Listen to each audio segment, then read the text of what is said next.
हे दोस्तों, अमेरिका में प्रेसिडेंट का चुनाव आ गया है और पूरी दुनिया की नजरें इस पर टिकी हैं। आज हम 2024 के अमेरिकी प्रेसिडेंशियल इलेक्शन से जुड़ी कुछ जरूरी तारीखों और बातों के बारे में जानेंगे। चलिए सबसे पहले वोटिंग डे के बारे में बात करते हैं। अपने कैलेंडर में 5 नवंबर 2024 को मार्क कर लीजिए।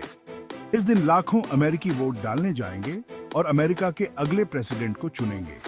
इस बार डेमोक्रेटिक कैंडिडेट कमला हैरिस और रिपब्लिकन कैंडिडेट डोनाल्ड ट्रंप के बीच कड़ा मुकाबला है। अर्ली वोटिंग के आंकड़े काफी ज्यादा है, खासकर सीनियर डेमोक्रेटिक वोटर्स के। इससे साफ पता चलता है कि सबको इस चुनाव की अहमियत समझ आ रही है। अब बात करते हैं इस बड़े दिन तक की प्रक्रिया के बारे में। हर बड़ी पार्टी यानी रिपब्लिकन्स और डेमोक्रेट्स अपने कैंडिडेट को नॉमिनेट करने के लिए प्राइमरीज और कॉकस का दौर करवाती है। आप सोच रहे होंगे कि प्राइमरी और कॉकस में क्या फर्क है। प्राइमरीज तो सीधे सीधे चुनाव होते हैं, जबकि कॉकस लोकल गैदरिंग्स होती है जहां पार्टी मेंबर्स मिलकर अपने पसंदीदा कैंडिडेट पर बातचीत करते हैं और वोट देते हैं। इन कॉन्टेस्ट्स में जीतने से कैंडिडेट्स को डेलीगेट्स मिलते हैं जो नेशनल कन्वेंशन में उनका साथ देते हैं। नेशनल कन्वेंशन की बात करें तो यही सब ऑफिशियल होता है। हर पार्टी अपना कन्वेंशन करती है जहां वो प्रेसिडेंसी के लिए अपने कैंडिडेट को कंफर्म करती है।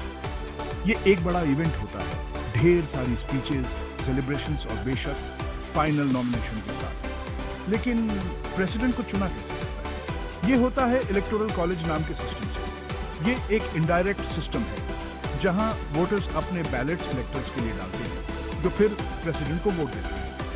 हर स्टेट में इलेक्टर्स की एक निश्चित संख्या होती है जो उसकी पॉपुलेशन पर आधारित होती है, और जिस कैंडिडेट को किसी स्टेट में सबसे ज्यादा वोट मिलते हैं उसे आमतौर पर उस स्टेट के सभी इलेक्टोरल वोट मिल जाते हैं। अब बात करते हैं चुनाव के बाद के फेज के बारे में। एक बार वोटों की गिनती हो जाती है और विजेता की घोषणा हो जाती है तो अगली बड़ी तारीख 20 जनवरी 2025 होती है। ये इनॉग्रेशन डे होता है जब नया प्रेसिडेंट वॉशिंगटन डीसी में पद की शपथ लेता है। ये एक भव्य समारोह होता है, ढेर सारी परंपराओं के साथ, जैसे इनॉग्रल एड्रेस, परेड्स और बॉल। तो बस इतना ही 2024 के अमेरिकी प्रेसिडेंशियल इलेक्शन की कुछ जरूरी तारीखें और प्रक्रिया। ये सिर्फ वोटिंग के बारे में नहीं है, ये एक साल भर की जर्नी है डिबेट, कैंपेन्स और अहम फैसलों। स्टे ट्यून्ड, स्टे इन्फॉर्म्ड और अपनी आवाज उठाना ना भूलें। देखने के लिए शुक्रिया। 2024 के अमेरिकी प्रेसिडेंशियल इलेक्शन के अपडेट्स के लिए लाइक, शेयर और सब्सक्राइब करना ना भूलें। अगली बार मिलते हैं।